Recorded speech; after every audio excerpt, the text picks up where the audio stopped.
Diskusi kita pada malam hari ini dalam mata kuliah Pendidikan Pancasila dan Kewarganegaraan akan membahas tentang HAM dan Pancasila.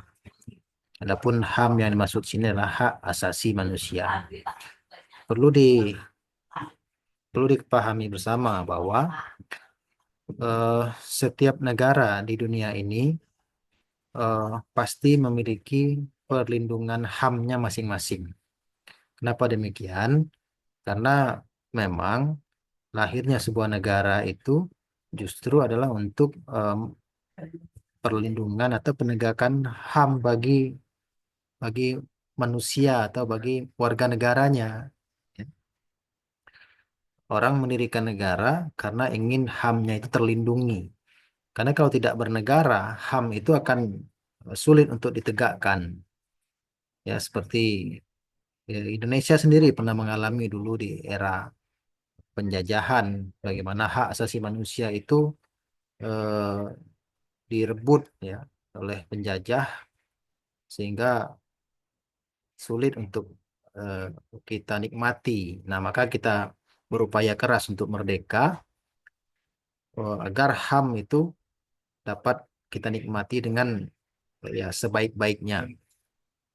Karena HAM itu merupakan eh, pembeda antara manusia dengan makhluk yang lain. Ada yang namanya hak asasi manusia. Nah, itu yang menikmatinya adalah manusia. Dan setiap negara memiliki standar HAM-nya masing-masing. Ya, jadi itu perlu Anda ketahui. HAM itu memang ada di setiap negara, namun masing-masing negara memiliki standar HAM yang berbeda-beda. Nah, ini perlu Anda pahami, ya. Apa yang membedakan standar HAM dalam sebuah negara itu?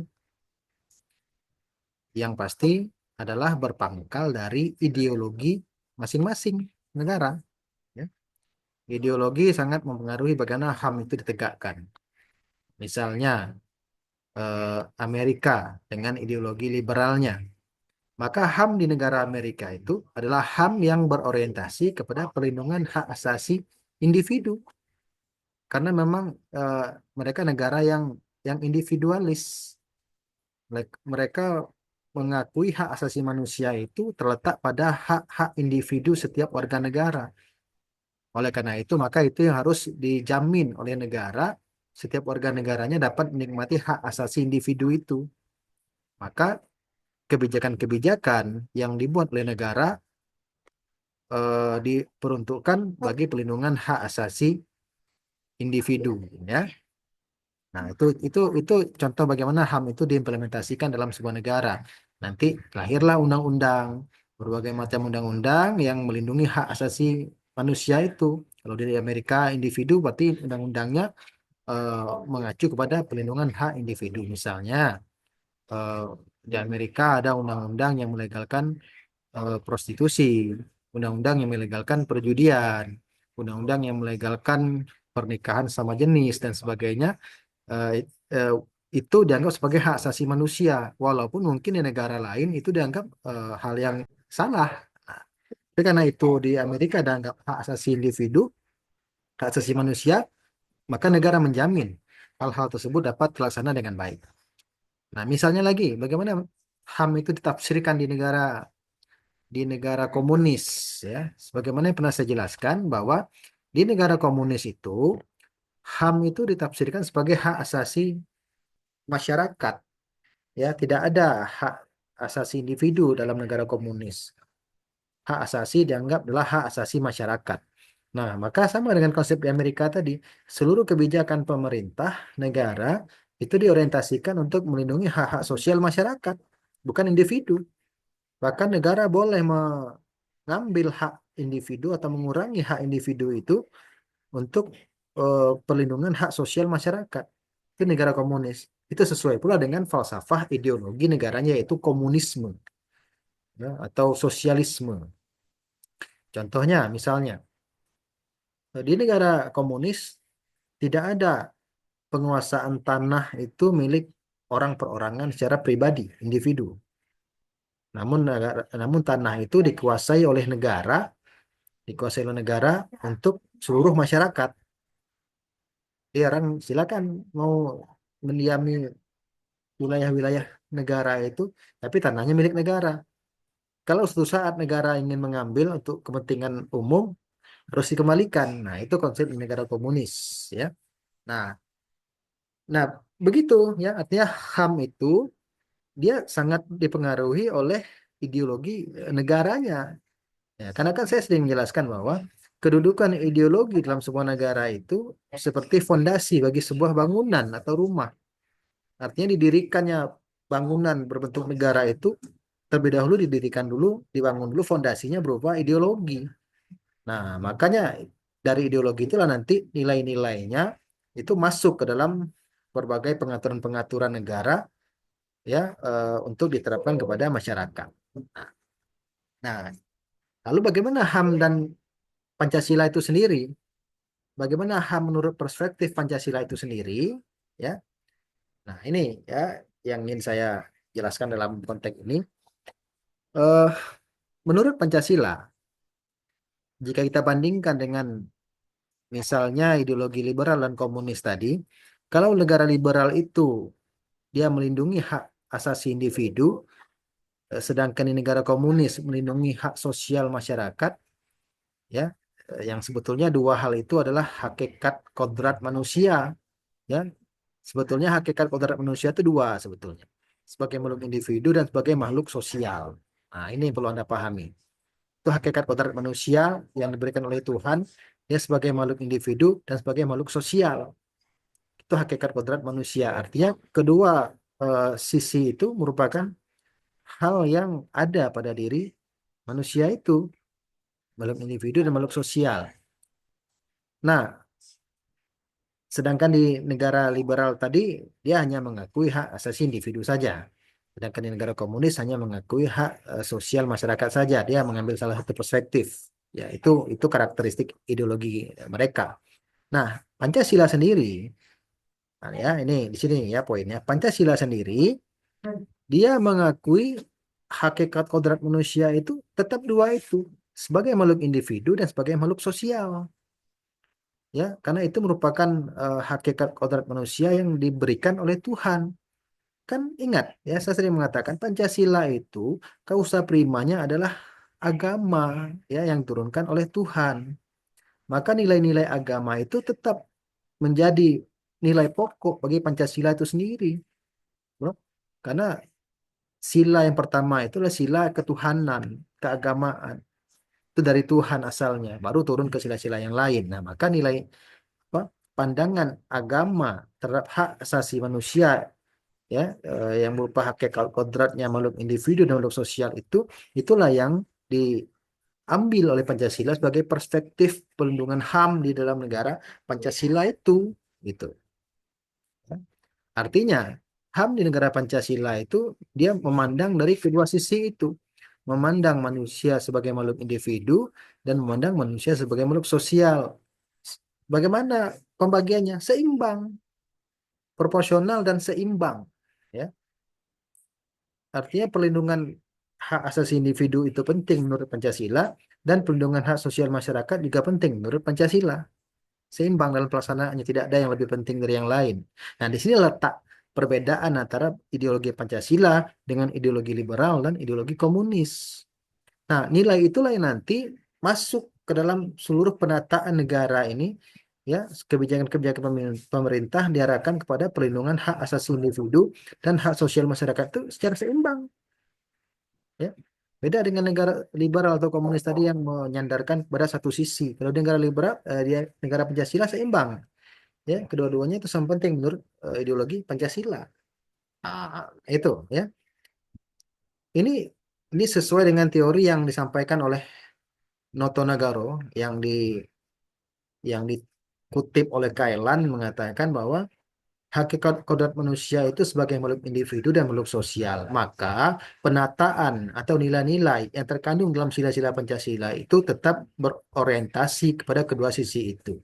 Ya, setiap sila memiliki apa penafsirannya sendiri tentang bagaimana ideologi itu terkandung dalam Pancasila itu. Nah, ini ya. Artinya Tidak boleh ya di negara Pancasila ini ada kebijakan-kebijakan pemerintah yang hanya berorientasi kepada pelindungan hak individu atau hak masyarakat saja dan mengesampingkan yang lain. Tidak boleh, harus seimbang. Ya. Saya ya akan menjelaskan bagaimana Pancasila itu dalam memandang, menafsirkan HAM dalam setiap sila-silanya. Mari kita lihat ya. Ini tidak perlu kita. Nah, ini yang tadi saya katakan HAM menurut Pancasila.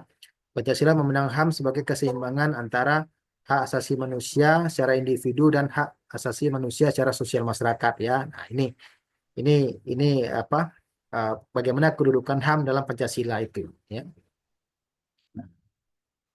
Nah, ini kira-kira instrumen hukum terkait HAM ya di antaranya ini banyak ya. Ini yang pasti adalah Undang-Undang Dasar 1945 ya sebagai hukum dasar kita itu secara spesifik diatur di dalam pasal 27, 29 dan 30. Silakan Anda buka sendiri apa narasinya.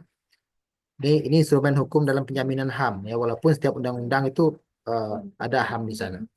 Ada juga TAP MPR nomor eh, 27 garis miring MPR garis miring 1998 tentang hak asasi manusia ya.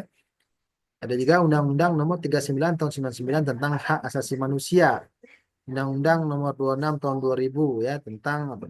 eh, tentang eh, tentang peradilan HAM ya. Nah, ini diantaranya instrumen-instrumen hukum primer yang menjamin penegakan HAM di Indonesia. Nah, sesuai dengan tadi saya katakan, saya akan menjelaskan bagaimana HAM itu di setiap sila-sila Pancasila ya.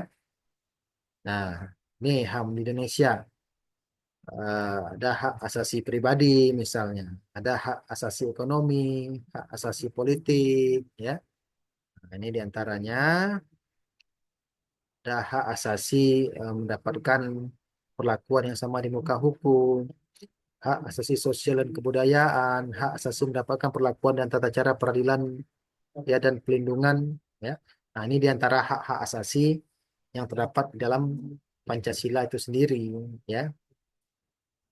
Nah, mari kita lihat bagaimana Pancasila dalam setiap sila-silanya em, dalam menafsirkan hak asasi manusia ya. Nah, kita mulai dari sila pertama.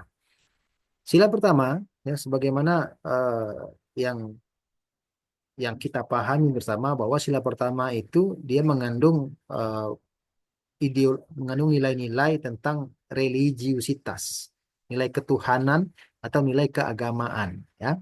Nah, artinya pembahasannya tentu berkaitan dengan hal-hal tersebut. Nah, bagaimana eh, penafsiran HAM ya misalnya apa menurut sila pertama itu gitu. Nah, maka yang pasti pertama, sila pertama itu dia eh, menjamin ya bahwa setiap orang itu dapat melakukan ibadah menurut keyakinannya masing-masing. Nah, ini artinya eh, tadi setiap orang itu harus beragama dulu, gitu kan? Karena itu merupakan apa karakteristik manusia Indonesia, manusia Pancasila itu beragama. Itu. Ini yang membedakan antara manusia Indonesia dengan manusia-manusia di negara lain. Karena ada negara lain itu yang dia tidak mau ikut campur urusan agama negaranya, atau bahkan ada negara yang me, yang apa, yang malah menentang agama gitu kan. Kan di sana nanti ada yang ateis dan sebagainya. Nah, kalau kalau manusia Indonesia itu cirinya, karakternya dia beragama. Nah, namun agama yang mana ini tergantung pilihan itu masing-masing.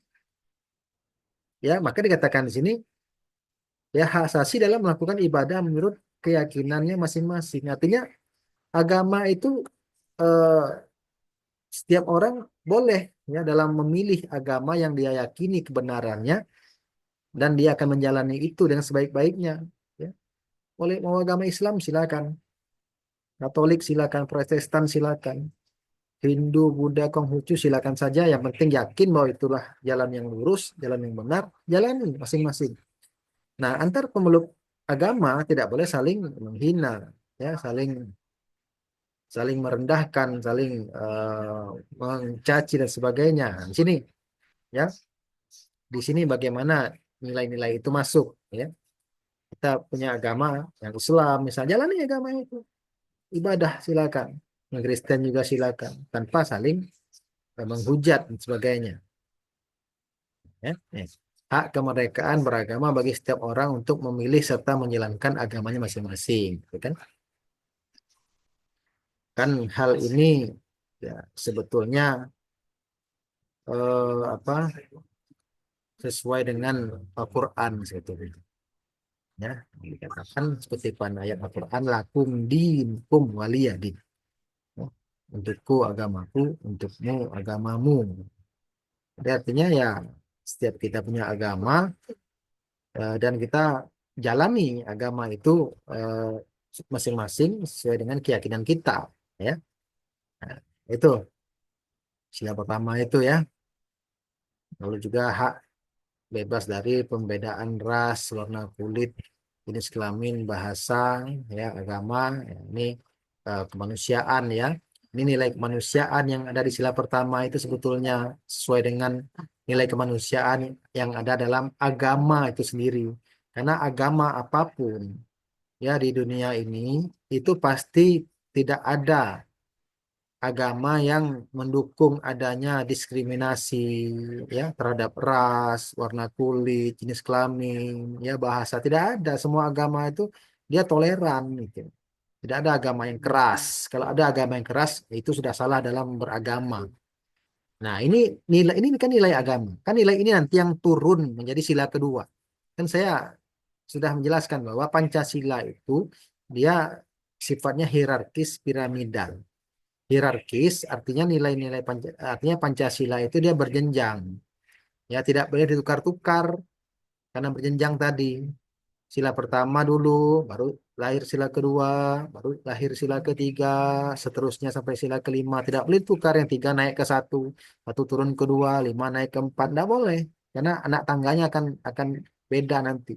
Itu hierarkis. Ya, piramidal dia akan seperti piramid itu ya, kecil ya seperti segitiga itu kan kecil nanti mulai besar besar besar besar ke bawah saling bersumber ya sila pertama eh, sila pertama melahirkan sila kedua, sila pertama dan kedua melahirkan sila ketiga, sila pertama dua dan tiga melahirkan sila keempat, sila ke pertama dua tiga empat melahirkan sila kelima. Nah, gitu ya, jadi dia saling berjenjang gitu. Ya, maka nilai-nilai agama, nilai-nilai toleransi, nilai-nilai hak asasi yang terkandung di sila pertama itulah nanti yang akan turun ya masuk ke dalam sila kedua Pancasila. Ya, ini ya, ini ya HAM menurut sila kedua Pancasila. Ya, yang berasal nilai-nilainya dari sila pertama tadi. Sila pertama itu tentang ketuhanan, tentang keagamaan, tentang bagaimana eh, agama itu memandang hak asasi manusia itulah yang yang turun masuk menjadi nilainya sila kedua. Ya, jadi dikatakan di sila pertama tadi ya tidak ada diskriminasi.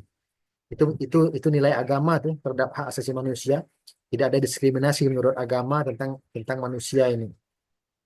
Ya, mau satu agama, mau beda agama, yang namanya manusia tetap manusia, harus dimanusiakan, harus manusiawi, gitu kan?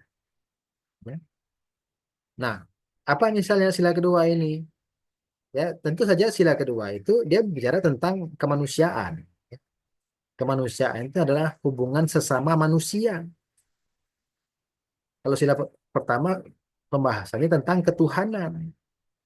Sedangkan kedua pembahasannya tentang kemanusiaan.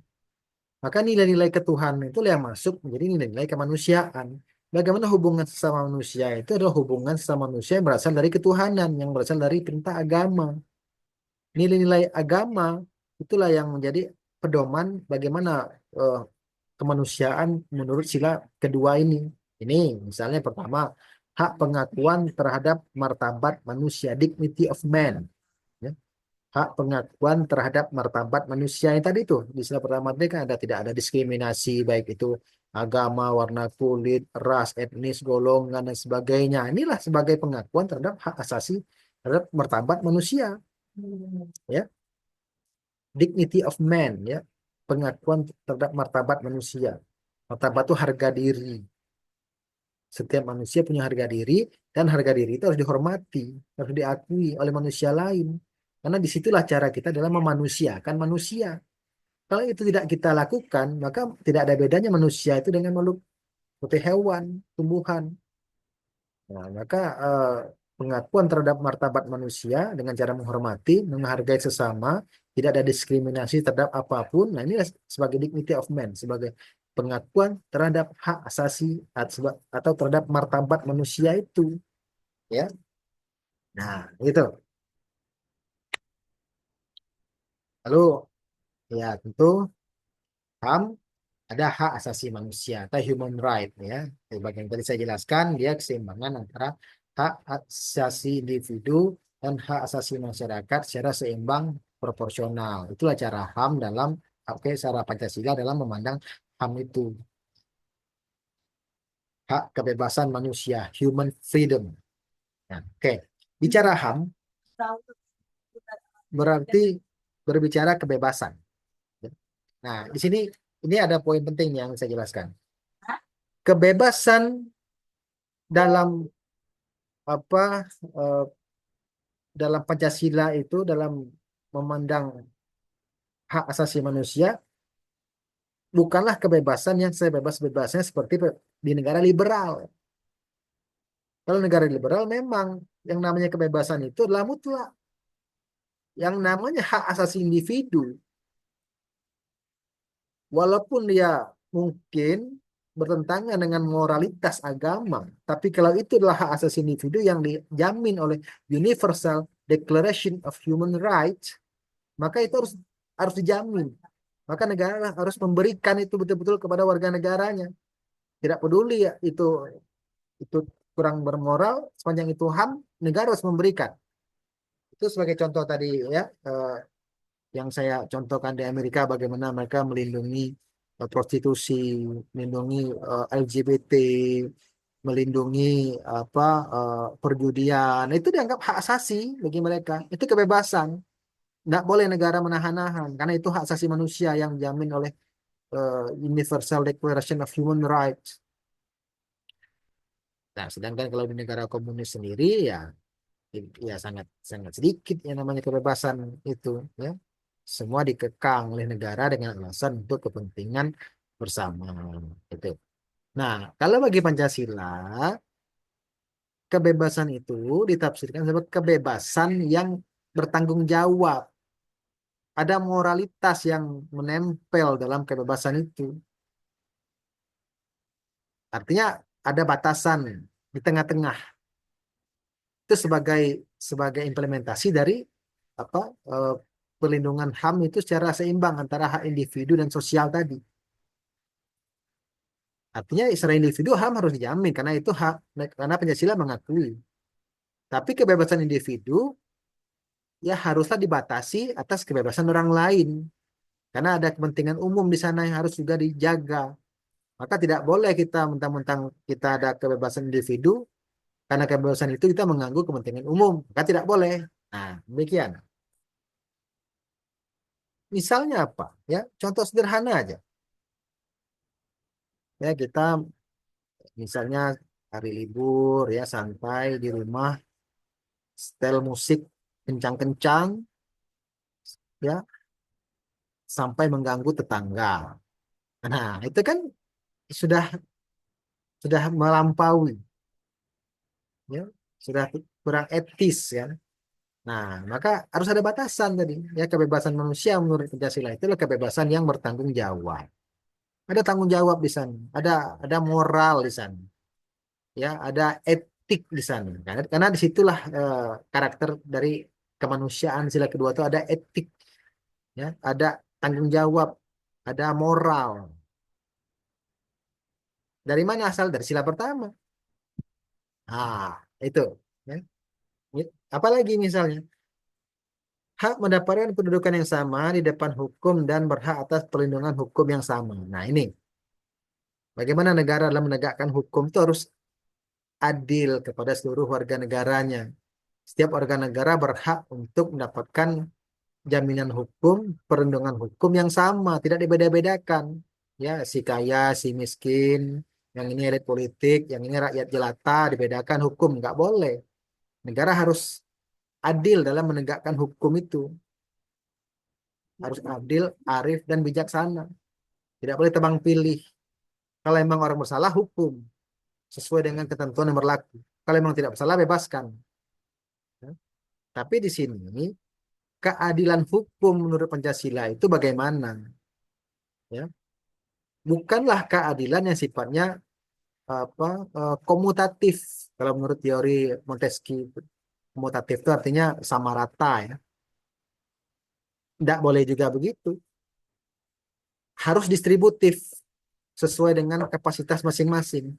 Ya, jika orang perbuatan pidananya ringan, hukumnya harus ringan.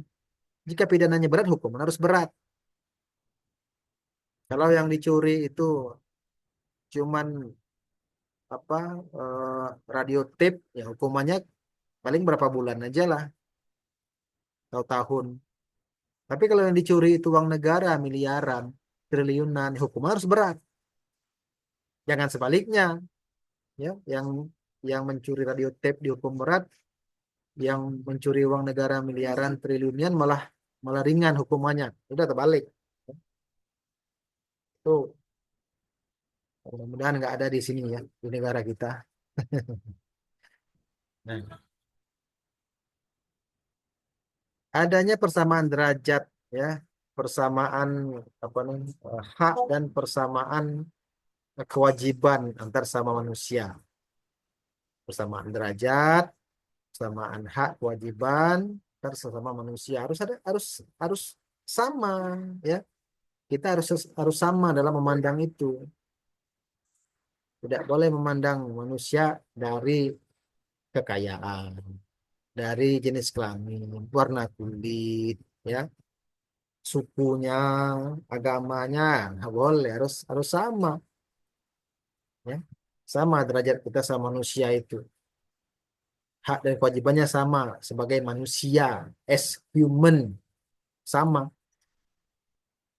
Mau dia orang apa, kulit hitam manusia juga, kulit putih manusia juga, mau suku Banjar, suku Dayak manusia juga, suku Minang manusia juga, sama yang nama manusia harus dimanusiakan. Nah, maka maka kita dalam memandang itu adanya persamaan derajat, persamaan hak dan kewajiban antar sama manusia itu. Tidak ada yang lebih rendah dari yang lain. Kalau yang orang kaya harus diperlakukan dengan hormat, ya.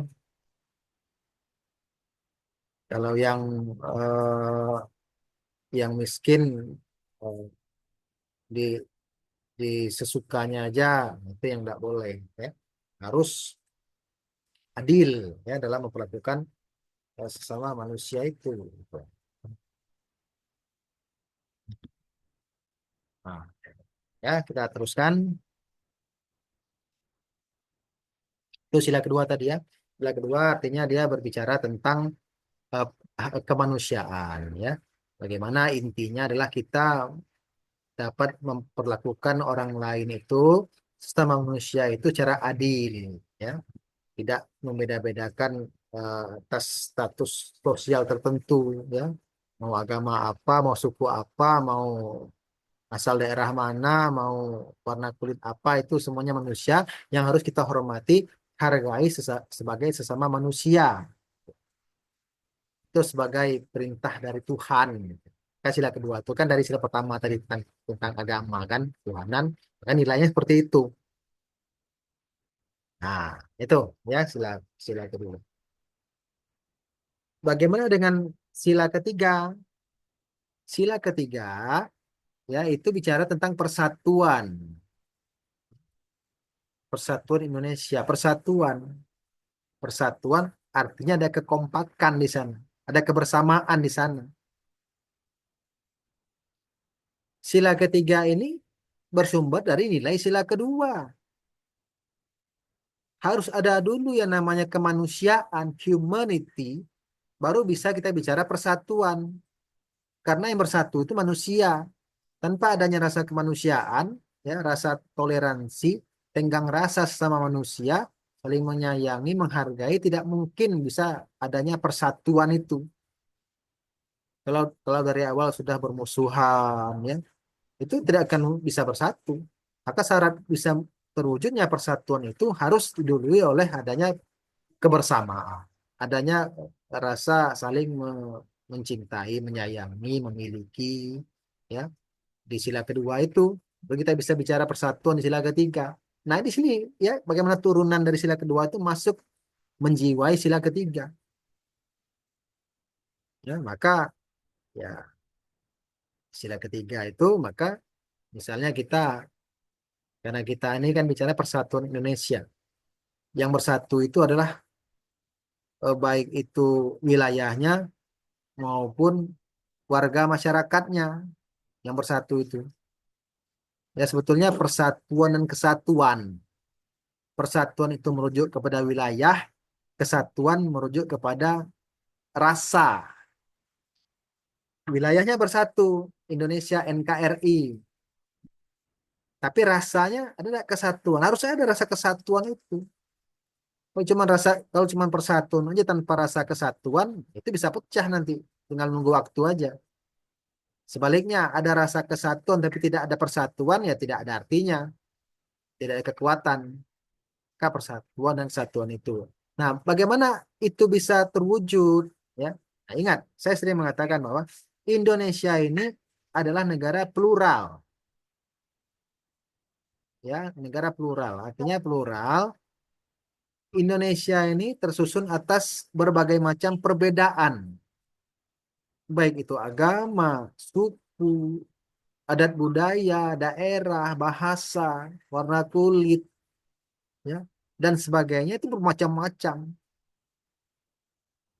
Dan itulah yang disatukan yang menjadi Indonesia ini. Artinya, ya, perbedaan itu sebetulnya merupakan keniscayaan bagi negara Indonesia.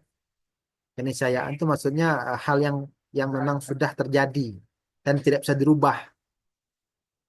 Ya, memang perbedaan itu sebagai unsur penyusun bangsa Indonesia. Maka di sila ketiga itu dia ada semboyan Bhinneka Tunggal Ika. Ya, kalau Anda pernah melihat gambar lambang Garuda itu kan ada Bhinneka Tunggal Ika. Itu dari sila ketiga itu. Ya, artinya berbeda-beda tetapi tetap satu. Ya kan? Itulah sebagai pegangan. Ya, artinya walaupun kita berbeda-beda, ya, dari berbagai latar belakang tadi, tapi tetap satu. Apa? Bangsa Indonesia. Artinya sila ketiga itu bagaimana kita bisa mewujudkan yang namanya persatuan dalam perbedaan dan perbedaan dalam persatuan. Kita memang berbeda, tapi kita satu bangsa Indonesia. Sebaliknya, kita memang bangsa Indonesia, tapi kita sejatinya berbeda-beda. Dan itu tidak perlu disamakan. Kalau memang apa? Kalau memang berbeda ya berbeda aja, agama berbeda berbeda aja, nggak harus sama agamanya kok, nggak harus sama sukunya, daerahnya, tapi kita tetap bisa bergaul dengan baik satu sama lain, kan begitu. Nah, itu yang di poin kedua kan hak manusia bergaul satu sama lain dalam semangat persaudaraan. Nah, artinya dalam menyikapi perbedaan itu harus ada semangat persaudaraan, ada rasa kita itu bersaudara. Ingat ya, Ananda, dulu ketika kita hendak merdeka, ya, dulu kan ditanya, kenapa ya mau bersatu menjadi negara Indonesia ini, seluruh wilayah itu. Nah, karena mereka merasa memiliki rasa persaudaraan. Kalau dulu inginnya negaranya masing-masing, bisa. Misalnya bikin negara Sumatera Barat, negara Sumatera Selatan, negara Sumatera Utara. negara Jawa Barat, Jawa Tengah, Jawa Timur, negara Sulawesi dan sebagainya bisa kalau dulu mau, tapi tidak mau ya karena merasa bersaudara, senasib, sepenanggungan ya sesama bangsa Indonesia yang dulunya dijajah penuh dengan penderitaan dan sebagainya ingin bersatu. Ah, itu bentuklah negara kesatuan Republik Indonesia ini. Nah, ya. Dan dalam sila ketiga itu nyatakan hak untuk dilahirkan merdeka dan mempunyai martabat dan hak-hak yang sama ya. Jadi artinya manusia itu ya sama, lahir itu merdeka, punya martabat hak yang sama, tidak ada seperti misalnya praktek dulu di negara barat ada praktek perbudakan. Ketika seorang budak melahirkan anak, anaknya itu otomatis jadi budak lagi nanti. Sudah ada perbedaan martabat dari lahir. Nah, ini yang tidak boleh. Pancasila tidak mau hal seperti itu. Dalam prinsip Pancasila, ya manusia dilahirkan merdeka, ya. Freedom, merdeka mau jadi agama apa, mau jadi suku apa, mau pakai bahasa apa, itu dia merdeka. Karena setiap manusia memiliki martabat dan hak-hak yang sama menurut Pancasila. Nah, oleh karena itu, persatuan itu demikian ya. Persatuan itu artinya bersatunya apa seluruh perbedaan yang ada di dalam negara Indonesia ini ya. Mau itu agama, mau itu suku, adat, budaya, bahasa, warna kulit dan sebagainya itu bersatu dalam perbedaan dan berbeda dalam persatuan. Kita memang berbeda, tapi kita tetap satu adalah bangsa Indonesia. Kita memang bangsa Indonesia, tapi sejatinya kita itu berbeda-beda di dalamnya dan itu biarlah demikian.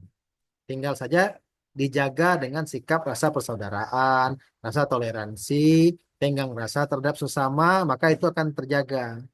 Tapi kalau tidak, yang sebaliknya. Ah, itu ya menurut sila ketiga. Bisa dipahami? Kalau ada pertanyaan silakan. Belum kita teruskan.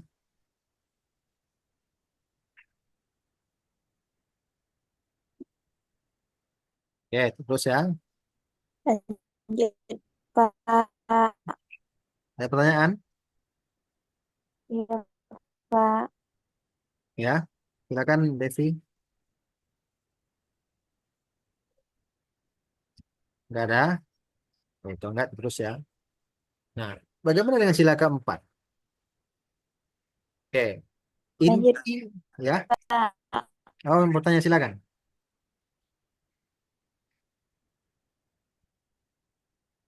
Silakan apa?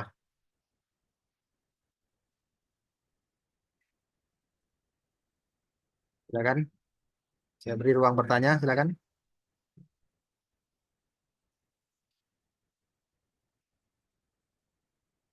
Halo. Oke, kalau nggak ada terus ya. Sila keempat. Saya sering mengatakan bahwa sila keempat itu intinya adalah musyawarah mufakat. Ya. Musyawarah mufakat. Musyawarah mufakat Iya, merupakan Pak. ciri khas atau Lanjut, karakteristik Pak. demokrasi Indonesia. Ya. Jadi sila keempat itu dia demokrasi. Tapi demokrasi yang bagaimana? Itu.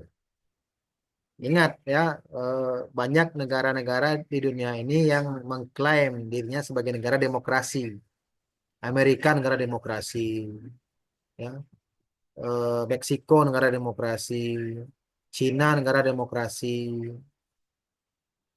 ya. Inggris negara demokrasi, kok apa? Afrika Selatan negara demokrasi. Semua mengatakan dirinya negara demokrasi. Sah-sah saja. Tapi tafsir demokrasi antar satu negara dengan negara lain itu tidak sama. Itu sama dengan prinsip HAM tadi. Ideologi sangat mempengaruhi. Demokrasi di negara liberal adalah demokrasi yang berorientasi kepada pelindungan hak asasi individu. Sedangkan demokrasi di negara komunis adalah demokrasi yang berorientasi kepada pelindungan hak sosial masyarakat. Ya, artinya kebijakan-kebijakan pemerintah itu tetap mengarahnya ke sana. Ya, nah bagaimana dengan Pancasila? Sama dengan konsep di awal tadi, bahwa demokrasi menurut Pancasila itu adalah demokrasi yang melindungi hak asasi individu dan hak sosial masyarakat secara seimbang. Ya, Anda tahu kan demokrasi kan? Demokrasi itu kan adalah pemerintahan di mana rakyat sebagai pemilik kekuasaan tertinggi dalam suatu negara. Itu kan demokrasi, ya. Beda dengan negara monarki. Kalau monarki eh, penguasa tertingginya raja, satu orang aja. Negara oligarki penguasa tertingginya adalah sekelompok orang, elit, ya, aristokrat. Nah, sedangkan negara demokrasi, penguasa negaranya adalah seluruh rakyat. Karena katakan demokrasi adalah pemerintahan di mana rakyat pemilik kekuasaan tertinggi dalam suatu negara. Atau kalau mengutip dari Abraham Lincoln mengatakan, demokrasi adalah pemerintahan dari, oleh, dan untuk rakyat. Ya, rakyat itulah yang mengadakan semuanya. Ya. Karena pada hakikatnya menurut negara demokrasi, negara ini adalah milik rakyat, ya. Negara adalah milik rakyat, maka rakyat yang menjalankan, dia yang menentukan kemana arah tujuan, siapa pemimpinnya dan sebagainya.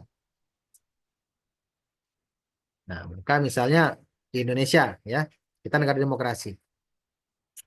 Sebagai wujud ya kedaulatan rakyat di negara demokrasi itu, kita ada pemilu. Pemilu sebagai wujud nyata dari kedaulatan rakyat sebagai kandungan dari demokrasi itu sendiri, ya. Nah, pemilu adalah cara dalam pengisian eh, jabatan-jabatan di pemerintahan. Karena kita negara demokrasi, maka dikembalikan ke rakyat melalui pemilu. Kalau kita negara kerajaan, tidak perlu pakai pemilu, ya. Rajanya tidak perlu pakai pemilu, langsung turun temurun aja, ya, otomatis dari orang tuanya turun ke anak, turun ke cucunya, terus saja begitu di negara monarki. Sedangkan negara oligarki ya berganti-gantian, ya, para elit itu mungkin periode ini si A memimpin, periode berikutnya si B, berikutnya si C, begitu terus. Nah, sedangkan di negara demokrasi tidak boleh begitu. Pengisian jabatan-jabatan pemerintahan itu seperti presiden, anggota legislatif, kepala daerah itu rakyat yang menentukan siapa yang duduk. Nah, ya, tinggal lagi bisa melalui demokrasi langsung atau demokrasi tidak langsung. Itu sama aja, itu sama-sama demokratis kok. Demokrasi langsung, rakyat langsung menggunakan hak pilihnya dalam memilih presiden misalnya. Kalau demokrasi tidak langsung diwakili oleh lembaga perwakilan, MPR misalnya. Dalam legislatif, pemilu langsungnya langsung rakyat yang mencoblos memilih siapa calegnya. Kalau tidak langsung, rakyat hanya mencoblos partai politik dan partai nanti yang akan menentukan siapa legislatif terpilihnya. Demikian juga kepala daerah, ya, dalam demokrasi langsung rakyat yang langsung memilih rakyat apa, kepala daerahnya. Kalau tidak langsung ya diwakilkan oleh DPRD. Begitu terus. Ya. Itu no problem, ya. Itu sama-sama demokratis. Tinggal lagi yang mana yang lebih dekat dengan nilai-nilai Pancasila, dengan nilai-nilai demokrasi Pancasila, yaitu musyawarah mufakat dengan semangat kekeluargaan itu, ya. Ini tafsir lagi, mau sistem pemilu langsung atau tidak langsung, ya. Tapi saya berpendapat bahwa ya sistem pemilu yang kita terapkan hari ini, ya, sistem langsung ini itu kurang sesuai dengan karakteristik nilai Pancasila berupa musyawarah mufakat dengan semangat kekeluargaan itu. Kurang sesuai menurut saya. Karena dengan dilakukannya pemilihan langsung itu tidak ada lagi ruang untuk dilakukan musyawarah mufakat dengan semangat kekeluargaan, nggak ada lagi. Ya, sudah sangat individual, sangat liberal, nggak ada bedanya dengan pemilu di negara liberal. Ya. Nah, padahal prinsip demokrasi Pancasila itu adalah musyawarah mufakat dengan semangat kekeluargaan. Nah, nah itu ya. Ya, ini ada beberapa poin-poin ya tentang bagaimana sila keempat dalam menafsirkan apa namanya eh, apa demokrasi itu ya. Yang pasti dalam negara demokrasi itu haruslah ada hak mengeluarkan pendapat ya. Ya boleh berpendapat di negara demokrasi, tapi yang penting pendapat yang kita sampaikan itu haruslah secara secara beretika ya. Nggak boleh dengan marah-marah memaksakan kehendak, itu nggak boleh. Ya, harus dengan santun karena itu ciri khas negara kita. Jangan sampai menyinggung perasaan orang Pak, ya. mau nanya Pak? Mau nanya silakan siapa nih? Agus Pak. Oh silakan bagus. Tapi kalau musyawarah mufakat yang dipilih untuk DPR, MPR lah, kalau bupati, itu kan rawan korupsi, tidak Pak? Setiap sistem memiliki kelebihan dan kekurangan masing-masing. Kalau sistem pemilu langsung, korupsinya di masyarakat. Oh gitu Pak ya. Bahkan kalau tidak langsung, korupsinya di lembaga perwakilan, ya kan? Ah, ya Pak.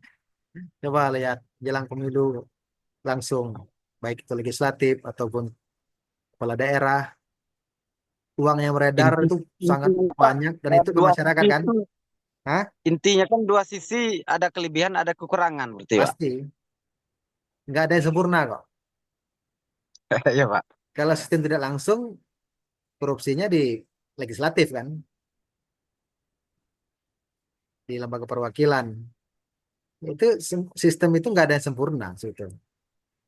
Ya, tinggal lagi. Tapi kalau secara Nah, langsung Pak kan masyarakat kan menikmati juga walaupun sedikit Pak. ya, tapi kan bukan bukan itu ya apa? Bukan itu sebetulnya yang jadi tujuan gitu kan.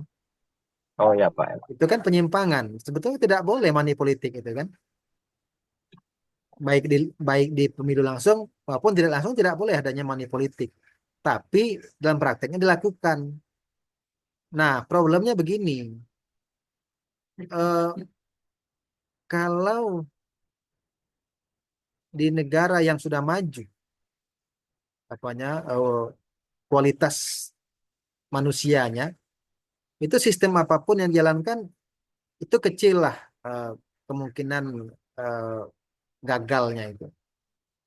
Tapi kalau di negara yang tingkat pendidikan atau kualitas warga negaranya itu kurang, ketika disuruh memilih pemimpin, coba ya, kita milih milih pemimpin, tapi orang yang memilih itu bodoh-bodoh, coba. Nanti yang terpilih siapa? Pasti yang terpilih adalah orang-orang yang juga sefrekuensi dengan orang yang memilihnya. Karena kita akan cenderung memilih orang yang yang selevel dengan pemikiran kita, kan gitu. Ya. Ini ada dua calon, yang satu pintar, yang satu bodoh. Tapi kan ada pemilih yang bodoh, akan dipilihnya orang bodoh itu jadi pemimpin karena itu yang sampai pikiran mereka. Kan begitu. Ya. Nah, jadi sebetulnya demokrasi langsung itu akan berjalan efektif di negara yang masyarakatnya sudah siap. Negara yang masyarakatnya sudah mapan dalam pemikiran. Jadi dalam pertimbangan memilih tidak mempertimbangkan dia ngasih duit berapa, ya, yang ngasih duit dipilih, yang ngasih bansos dipilih, ya. Tapi yang dipertimbangkan adalah bagaimana rekam jejak, bagaimana moralnya, visi misi strategis, realistis. Jangan mau dibohongin. Ini ya dibohong-bohongi percaya, ya nama orang mau dipilih kan apa aja dijanjikan. Soal bisa nggak bisa nanti, yang penting duduk dulu kan gitu. Nah, tinggal kita yang berpikir seharusnya. Kita yang berpikir kira logis tak yang disampaikan. Orang mau nyalek, orang mau nyalon presiden, mau jadi kepala daerah, logis nggak yang disampaikan? Kita nilai. Jangan jangan yang kita nilai, oh, si A ngasih duit sekian, nah kita pilih yang itu. Salah. Kan sekarang tingkat parahan pemilu di kita itu sudah sangat parah sekali. Keluarga sendiri itu udah bisa lari milih orang lain kalau kalau nggak dikasih duit. Dia akan pilih orang lain yang mau kasih duit. Sangat pragmatis sekali. Sudah rusak sebetulnya. Ya, itu ya. Jadi tidak ada sistem yang sempurna Pak Gus. Ya, semua itu ada plus minusnya masing-masing. Nah, tinggal lagi kalau kita mau mengambil yang mana, dilihat sistem mana yang mendekati nilai demokrasi di negara Pancasila. Gitu aja. Soal soal kelemahan kelebihan pasti ada. Nah, begitu. Ini ya hak menduduki jabatan politik ya, yang berintikan nilai agama, kesamaan budaya, pola pikir, serta sumbangan nilai-nilai kontemporer dengan mengedepankan pengambilan keputusan secara musyawarah, ya bukan suara mayoritas. Nah, ini ciri khas demokrasi Pancasila. Dalam musyawarah bukan suara mayoritas. Jadi kita sebetulnya tidak mengenal ya yang namanya apa suara terbanyak itu tidak tidak kenal sebetulnya dalam demokrasi Pancasila. Tapi sekarang aja sudah masuk begitu karena reformasi.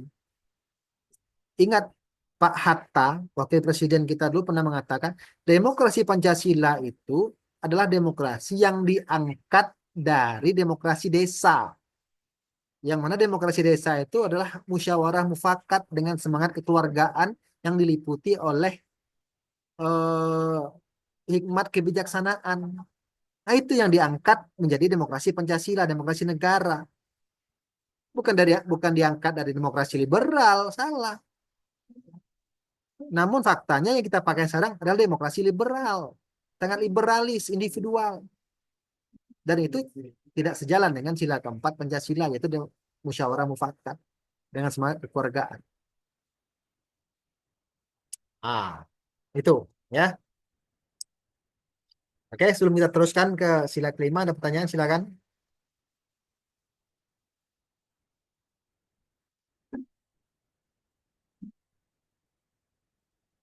Lanjut ya, ini slide terakhir. HAM menurut sila kelima.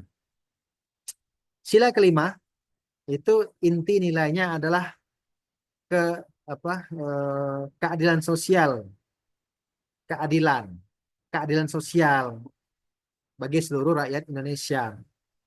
Ya, ini adalah muara dari Pancasila ya. Jadi adanya ketuhanan, adanya kemanusiaan, adanya persatuan, adanya demokrasi itu dalam rangka untuk mewujudkan keadilan sosial bagi seluruh rakyat Indonesia. Itu sebagai sebagai muaranya itu. Ya, artinya itu ke pemerintahan. Bagaimana pemerintah dapat memperlakukan warga negaranya secara adil.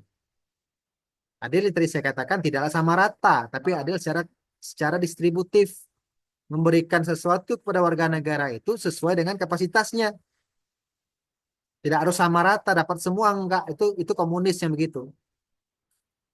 Misalnya bantuan sosial. Bansos itu akan dikatakan adil kalau semua orang enggak dapat. Karena yang dapat harusnya orang yang betul-betul membutuhkan. Kalau yang sudah mampu, yang sudah kaya raya dapat juga, itu nggak adil namanya. Ya, nah begitu konsepnya. Memberikan hukuman harus adil, nggak boleh sama rata, tergantung berat perbuatan. Ya, hak jaminan sosial, ya, berupa kesehatan, pendidikan, ya itu harus adil. Semua orang berhak mendapat jaminan kesehatan yang adil, yang layak. Kan sakit bukan untuk orang kaya aja kan. Orang miskin juga akan sakit. Maka BPJS kesehatan itu perlu. Dan itu sudah bagus sih menurut saya pemerintah sudah menerapkan jaring pengaman sosial begitu itu bagus. Tinggal lagi mungkin pengaturannya yang perlu diperbaiki. BPJS tenaga kerjaan itu bagus itu. Itu sangat eh, sangat dibutuhkan sekali oleh masyarakat. Dan juga misalnya lagi hak mendapatkan pekerjaan dan perlindungan kesehatan ya. Kerjaan lapangan kerja terbuka untuk siapa aja, bukan untuk orang yang mampu membayar dan sebagainya, tidak boleh. Nah, ini muaranya pemerintah harus berlaku adil kepada seluruh warga negaranya, tidak tebang pilih, ya harus adil secara distributif.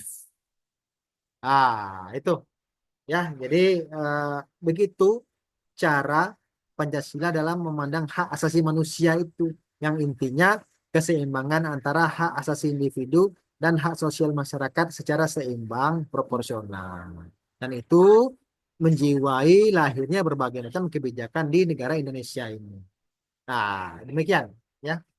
Oke, silakan sebelum closing ada yang ingin didiskusikan, silakan.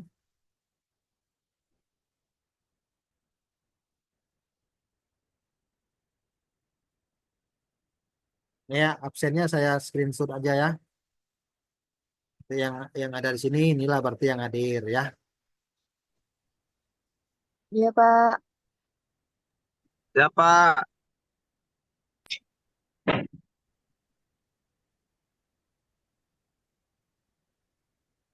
Mana ini?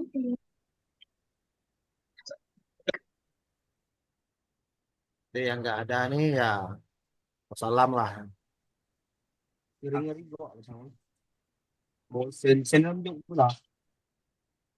Nah, udah saya screenshot nanti yang hadir-hadir nih yang sini nanti saya absenkan. Oke, ada pertanyaan silakan. Tanya itu loh, aku tuh penasaran sama yang itu loh. Kalau nggak ada kita tutup. Gak usah, gak usah. Oke, kalau gitu cukup ya kalau nggak ada ya. Sampai Iya, ketemu lagi. Pak. Oh iya, untuk yang kelas negara ya besok kita masuk di ini di kelas smart room Oh, ya yang ini. di jam 8. Oke, cukup. Sampai ketemu lagi. Wassalamualaikum Makasih, Pak. warahmatullahi wabarakatuh. Ya. Waalaikumsalam Waalaikumsalam warahmatullahi wabarakatuh, Pak. Oke, selamat malam, selamat istirahat ya. Iya, Pak. Selamat malam juga, Pak. Cuaca sangat sangat mendukung untuk tidur. Iya, Pak. Sangat mendukung ini. Oke, sampai jumpa lagi.